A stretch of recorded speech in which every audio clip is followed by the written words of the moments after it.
Well, it's June 1st, and I'm ready to make another move here with the sheep. Sent you that one video there. I had them in one of my new seeding fields over here.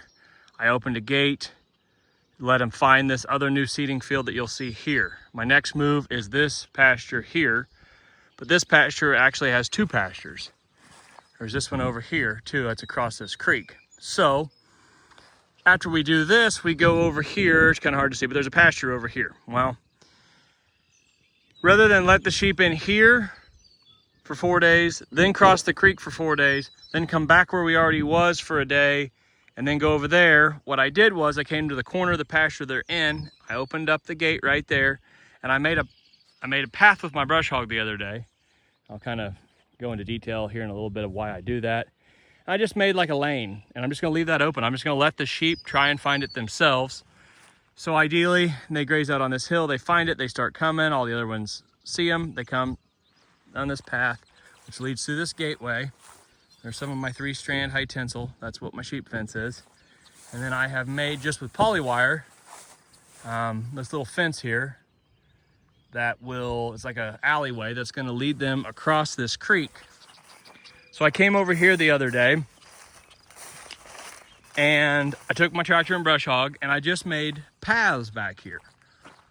And some people would probably never do that and think, why, Drew, why would you waste your time making paths and all this stuff for your sheep?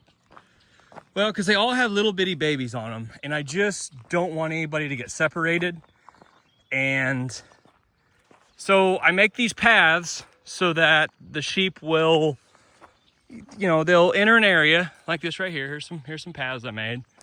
And it goes around this, and then over there you'll see I made a path. Like basically I go along every draw and every fence. I did not go against my neighbor's fence because I really don't want him up there because his pasture's about that tall, and I'm afraid that they would want in there too bad, which I don't think they can get through that fence. They never have anyway.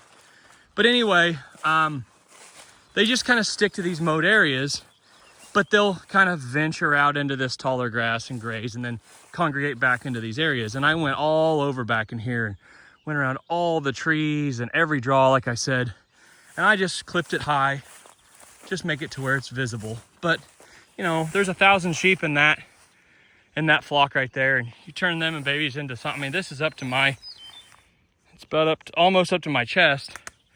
Just good luck. I'm not gonna do that. So try to give them a little bit of a chance. I don't know. I'm not so sure in the future that I won't, even after they get out of here, come and mow a little bit more of this. I don't really want to mow everything, but just taking the top stemmy part off. I don't know what I'm hurting. If I had stalker cattle this summer, I would have already turned them in here, and they would have already had all this chomped down and the regrowth growing, and I wouldn't have to clip anything, but I don't. So that's just kind of my next thing that I do. But got a lot of grass. We are dry, but we have had the rains we've had has been pretty timely. We've got another rain supposedly coming Tuesday, supposed to get around 1.5 inches, so we shall see. That would be great. That will make a heck of a hay crop and get all these crops going and keep us grass guys in business here. So, but anyway, that's my plants. This is my next move. Like I said, I just don't want to move them. It'd be the easy thing to do would just be open the gate, let them up here, and then just open this and let them back here. But then to move back out into another pasture, I got to move them back into there, and this way I just got to kind of make kind of one little pain in the butt move, and everything else is pretty simple. But yeah, that's what I did here this afternoon. Sure did not take very much time. Use these polywire reels. I have not hooked it up hot yet, but I will. I use these O'Brien step-in posts. They're great. I think they're about the best posts you could buy. And yeah, sheep could get underneath there, but this is just more of a visual thing. I just want them to see. See this and just use it as an alley. My problem I would have here is if they tried to get over here into this short grass and maybe go under here or something. But you know what? If they do get in here, whatever. They're coming here eventually. I'll figure it out. I'll figure something out. But if I can just get them all to come down this alley and turn, go up in here, and they'll be in this pasture here for 4 days, and there is tons of grass, tons of forage in there. And after they move, I will move the mineral feeder and the dog feeder over here. Hopefully I don't have to flush them in here. Hopefully they just find it on their own. But if they don't, I guess I'll have to kind of move them along. The pasture they're in there, I think they've been there for, 5 days maybe. And that's about the limit. I don't really want them hanging out there very long, because like I've said before, they get their favorite little areas and they get it picked down and they get it kind of rank, and then they can get wormy. And best just to keep them moving. Even if you think you got tons of grass there, like, oh, why would I move them? There's tons of grass there. Yeah, well, then there'll be tons of grass when you come back. That's the nice thing about it.